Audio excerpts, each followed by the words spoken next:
qui vont considérer que la démocratie, c'est le peuple assemblé, c'est le démos en tant qu'il est assemblé, et donc c'est le collectif, et c'est la capacité des collectifs à décider, à s'autodéterminer, à être autonome, à être intelligent. Voilà, c'est d'autres manières d'entrer, hein, soit dans l'idée de l'autonomie du collectif, soit dans l'idée d'intelligence collective. C'est des notions sur lesquelles j'ai pu travailler avec des auteurs comme par exemple de John Dewey, qui est un pragmatiste américain qui va venir lutter contre la mise en place de ce nouveau libéralisme autoritaire, hein, son élaboration intellectuelle qu'il a vu naître sous ses yeux et contre lequel il a tenté de lutter plusieurs décennies durant, en essayant de montrer que l'intelligence n'était pas une faculté individuelle. En fait, l'intelligence n'est pas quelque chose dont on est naturellement équipé ou pas. Pour Dewey, l'intelligence, c'est un organe qui se développe et se met en place collectivement et uniquement collectivement. On n'est pas porteur d'une certaine intelligence. On a des dispositions quand on vient au monde.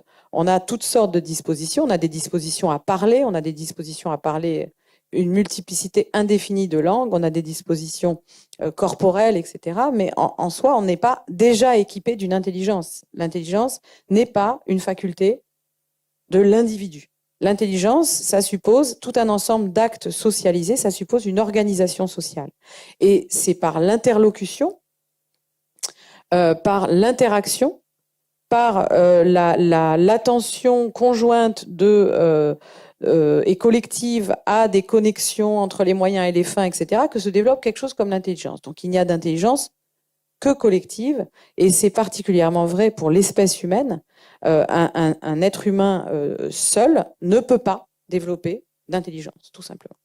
Donc, ce qui est extrêmement frappant dans ce nouveau libéralisme autoritaire et dans son nouveau pseudo-fondement scientifique, hein, que moi je conteste, c'est qu'après s'être donné, quand on regarde toute l'histoire du libéralisme, un sujet rationnel isolé, comme si la rationalité et l'intelligence pouvaient, même si ce n'est pas exactement la même chose, s'exercer seuls, ils refont la même erreur, mais cette fois, c'est un manque d'intelligence qui serait interne au cerveau. En réalité, tout ça, qu'est-ce qui fait qu'on a des comportements dénotant, manifestant des signes d'abrutissement? Qu'est-ce qui fait qu'on a des comportements irrationnels? Ça ne peut être que des dynamiques sociales, ça ne peut être que des dynamiques collectives. C'est la manière dont la société s'organise qui produit des phénomènes irrationnels ou des conduites dénotant une forme d'abrutissement.